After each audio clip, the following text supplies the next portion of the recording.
Hey guys, welcome to Comic Basics. I'm Joel, and today's episode, the DC Explosion and Implosion, the history and why it can't be ignored.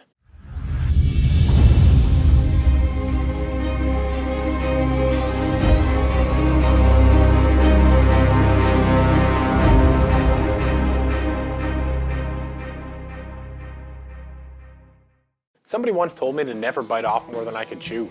At the time, I didn't understand the phrase. Don't bite off more than I can chew? I assumed that they were talking about food. No, they weren't. Not biting off more than I could chew was an intelligent metaphor for all things in life. It means that a person or company should never take on more than they can handle. Some people and companies adhere to it, while others don't. The ones that do typically have a steady and controllable growth, and the ones that don't, well, they can go either way. Comic books are no exception to this. The 1990s saw the near collapse of Marvel Comics. For a time, the company had to sell off the cinematic rights to their most beloved franchises because they couldn't keep themselves afloat. The company got greedy and began creating more titles and variants than the market knew what to do with. In thinking about it, it was something very similar to what they're doing now. At the time of this video, I believe that there are more than 80 title offerings from Marvel. The difference between now and then is that now they have the backing of Disney. Marvel wasn't the first to falter and probably won't be the last. All companies can do is make mistakes, learn from them, and see to it that they don't happen again. Which is why watching Marvel nearly close its doors in the 1990s was so perplexing. The 1970s saw more comic book freedom than any decade before it. For the first time in a long time, writers and creators were able to tell the stories that they wanted to tell without severe repercussions. Sex, drugs, discrimination, and death became focal points for the industry, and readers ate it up. Sales skyrocketed and books evolved. Some books became bigger, some books became longer, and some books became more adult-friendly. The comic industry was at a high that it hadn't seen in a long time. Although still not doing as well as Marvel, the 1970s brought about good times for DC. The company was riding high on the backs of many of its characters and could do no wrong. This should have been good enough for any company, but DC wanted, as I talked about earlier, to bite off more than it could chew. It started with then editor Jeanette Kahn. She saw what Marvel was doing and accomplishing and asked the question, why not us? Yes, why not DC? This very question led to what has come to be known as the DC Explosion and Implosion. In an attempt to gain market share, the company doubled down on everything it was doing and began to employ the same strategies that its rival was using. Dubbed the DC Explosion, although many titles actually appeared just before the explosion, the company revived several of its characters from decades past, increased the cost of each book, and began to make their books longer. This meant that comic books grew from 17 to 18 pages to 25 or more. The idea was to launch 57 new titles over the course of 4 years. If it seems ambitious, it's because it was. Titles like Black Lightning, Firestorm, Men of War, Shade the Changing Man, and Star Hunters were introduced.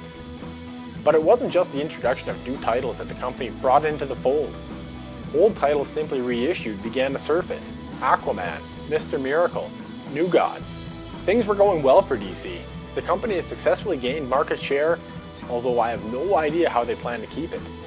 With 57 new titles comes a higher demand on their employees, one that they couldn't necessarily have handled. As history has shown, they didn't handle it. Of the DC explosion, many of the titles only lasted an issue or two.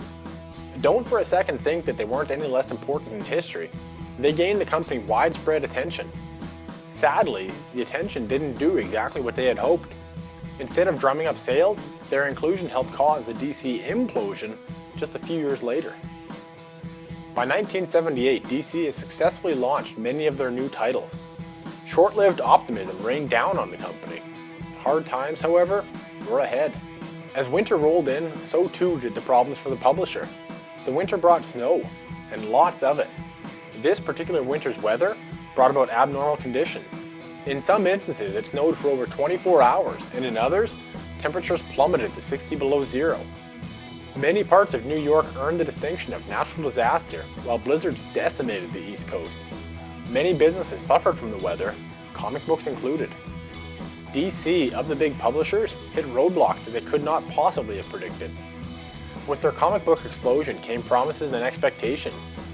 Jeanette Kahn promised that with the new titles came better distribution and ease of access. With most comic books being sold on newsstands and the storms causing delays, her promises were quickly falling to the wayside. No matter what DC had thought would happen with their explosion, adults preparing for the worst overruled it. Children wanted comic books, but adults wanted food, supplies, and everything that would help them survive the catastrophe. And because adults paid the bills, children didn't get their comics. But the problems didn't end there. Like I said, DC, in an effort to catch up to Marvel, began publishing new titles. The problem was that with so many titles each month, came the reality that they couldn't keep the quality up.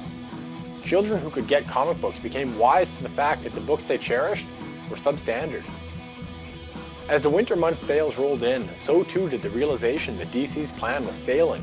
The characters that they placed so much pressure and hope on just couldn't hack it. By this time, DC's parent company, Warner Brothers, had seen enough. They immediately ordered the cancellation of many of the titles, and over the next few years, it happened. One by one, titles that had once held hope and promise were cancelled. At the end of the now dubbed DC Implosion, the company was left with just 26 books, 8 less than they started with before the explosion. But it didn't end there. As a result of the cancellation, DC was left with many books and characters that never saw the light of day. To avoid losing the copyrights that had been placed on the two, DC printed 2 volumes of some of the rarest books in history. A mere 35 copies of cancelled comic book Cavalcade was made and distributed to Warner Brothers employees. The books containing the rare comics weren't anything special. They were nothing more than black and white photocopies bound together with a blue cover. Some of these are still in existence and have made their way to collectors all over the world. The DC explosion and implosion signified a change in the comic industry. It showed that a publisher putting out books for the sake of putting out books is not the way to build a company. The scary part is that the two companies, Marvel and DC, are doing it again. Titles, some good and some not, flood the shelves each month in hopes that readers will buy them. This, as history has shown, does not work, and eventually the buyers become wise to it. Financial backing or not, this is troublesome. A winning formula is simple. Content is king. The only way to sell books is to put books in the market that people want to read. Hopefully, companies will learn from the DC explosion and implosion sooner than later. That is, like the DC explosion and implosion have shown, don't bite off more than you can chew. And I'm going to wrap it up here. Please be sure to hit that subscribe button and turn those notifications on before you go. Thanks guys, I appreciate you coming by. I hope you'll come by again, and I'll catch you next time.